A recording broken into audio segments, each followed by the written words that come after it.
chvála Bohu, že Slovensko malo tieto 4 roky jeden stabilný poslanecký klub vládny v parlamente, ktorý držal vláde samozrejme tú podporu a veci sa mohli príjmať zásadne a rýchlo, pretože vidíte, čo sa dnes deje na okolí. Ak by Slovensko malo mať vládu zo 6-7 strán, a niekedy treba prijať zásadné rozhodnutie do 24 hodín a možno takých rozhodnutí bude treba do budúcna čoraz viac a častejšie, tak si neviem predstaviť, ako by mohol takýto inštitút fungovať. Čiže priniesli sme do politického systému stabilný. Toto je argumentácia Smeru, hej, že buď stabilná vláda 1-2 strany, alebo potom ten v úvodzovkách zlepenec zo 6-7. Hovoríte, pán Pellegrini, že tak my sme stabilný klub 83 poslancov, áno.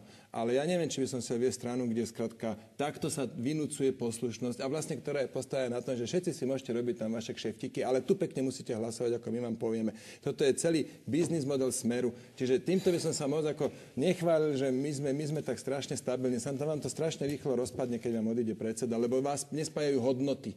Vás spája len toto. Tu si môžete každý robiť kšefty, môžete sa nážať, len pritom nahlas nemlaskajte, ale poctivo tu poslušne tu budete hlasovať.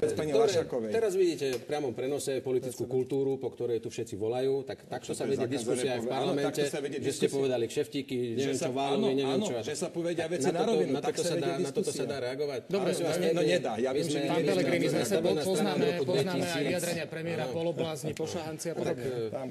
Na to už čo máte povedať? Na to už čo máte povedať, keď sa takýmto štýlom začne? 50 miliónov sa ukradne na kompe. Ja sa nečudujem, že Matovič tam huláka v parlamente. Nemal by huláka. Na toto ja naozaj nebudem. No nemáte čo na to povedať?